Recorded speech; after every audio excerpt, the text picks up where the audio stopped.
Hello guys, welcome to my channel Manya Shivay पर आपका बहुत बहुत स्वागत है। कैसे हैं आप? आई होप बहुत अच्छे होंगे। चलिए, तो आज हमारे ताऊ जी आए हुए हैं रिटायर्ड कैप्टन आर्मी से। तो मैं उनके साथ एक न्यू व्लॉग बनाने जा रही हूँ। वो बताएंगे पतले होने का इलाज, मतलब कैसे पतले हों ये बताएंगे ताऊ जी। अभी आए हुए हैं तो चलो उनसे बात करते हैं, देखते हैं कि वो क्या क्या बताते हैं, कैसे पतले हो सकते हैं, क्योंकि पतला होना हर इंसान की इच्छा होती है। तो चलिए।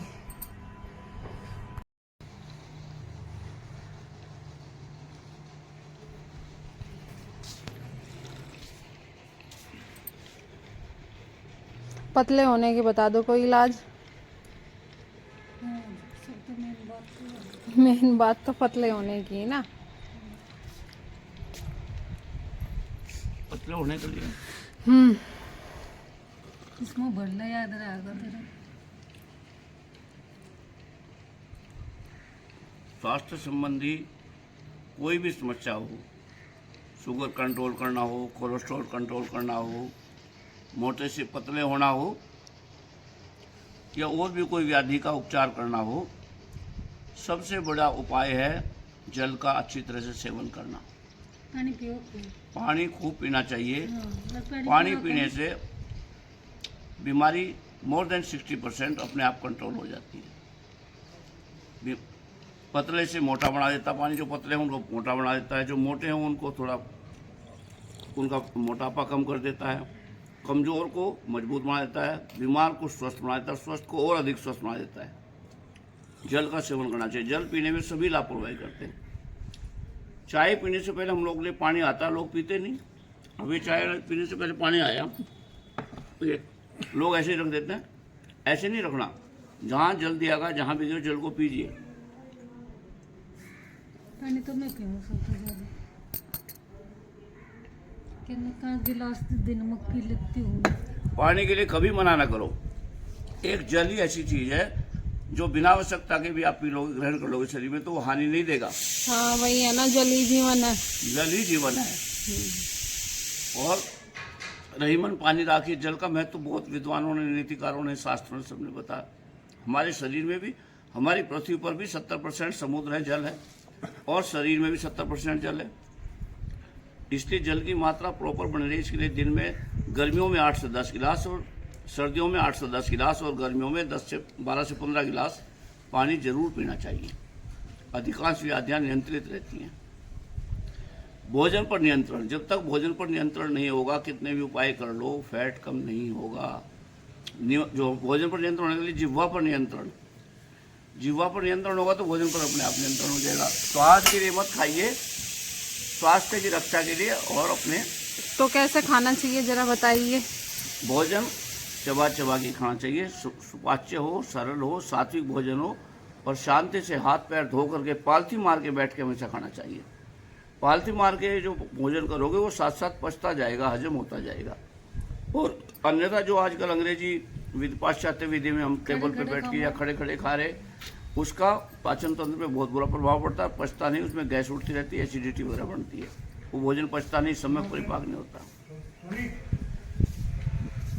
दूसरा ये बताया है कि भोजन करते समय मनस्थिति भी, अजी सुन लो आप भी, कोई बेकार बात थोड़ा ही होगी।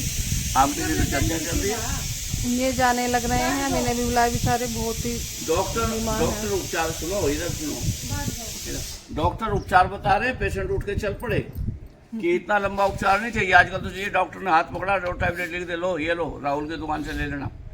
तो जाकर के वहाँ ले लेंगे लोग, और बस फंकी ले लेंगे। वो शॉर्टकट इलाज चाहिए आजकल। अगर डॉक्टर मेरी तरह से लंबा उपचार बताएगा, व्याख्यान देगा स्वास्थ्य पे, उन पे, तो पेशेंट के पास इतना टाइम नहीं है। भाई साहब चल पड़े उठ करके। धैर्य, बैठ जाओ, कहीं नहीं जाना, कोई काम नहीं छूट रहा। चलो बताओ। No hurry no worry. सुनिए, अच्छा अभी इधर करो। इसलिए सबसे पहले होता है निश्चिंतता, निश्चिंत होना चाहिए। और भोजन करते समय मनस्थिति क्या होनी चाहिए? भोजन सीधे बचे।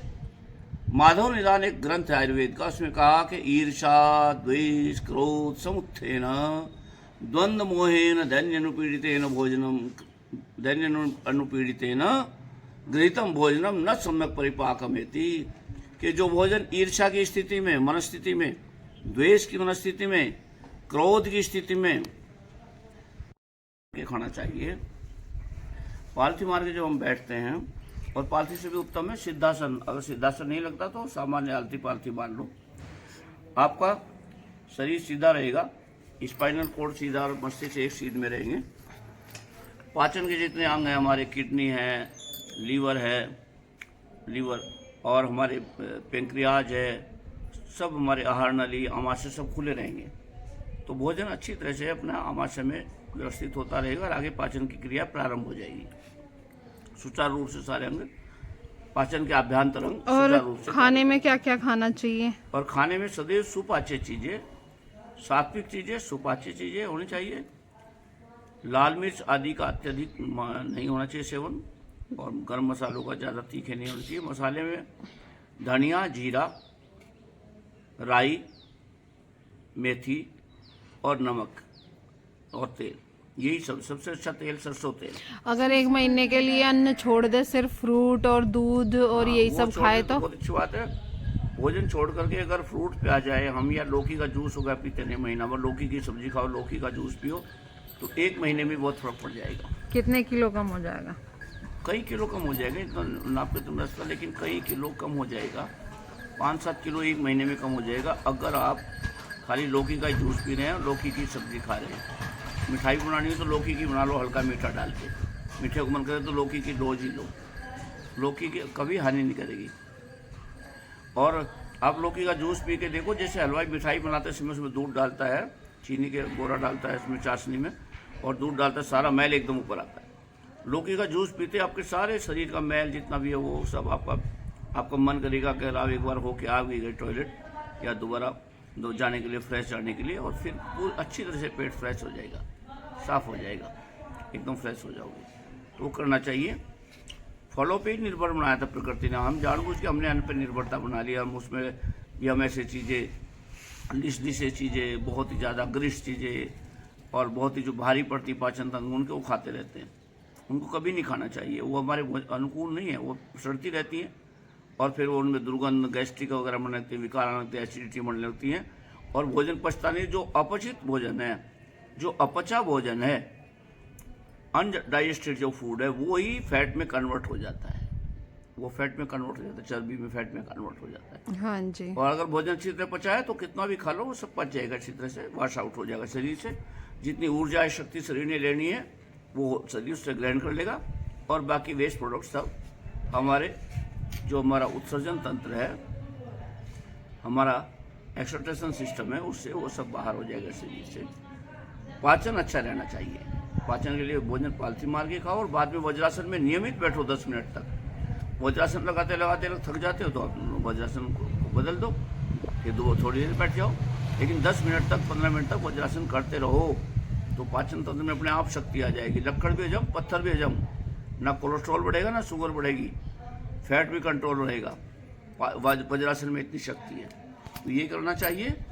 और नियमित योगाभ्यास, नियमित एक्सरसाइज और घूमना फिरना। अगर प्रातःकाल सुबह से लेकर शाम तक 4 बार घूमना चाहिए। एक बार सुबह उठते ही आंखों पे छींटे मारो, मुंह पे, आंखों पे, और उसको पोंछो मत, घूमने निकल जाओ अपने आंगन में, अपने आसपास लॉन में, अपने आसपास गली में 10-15 मिनट तक टहलते रहो।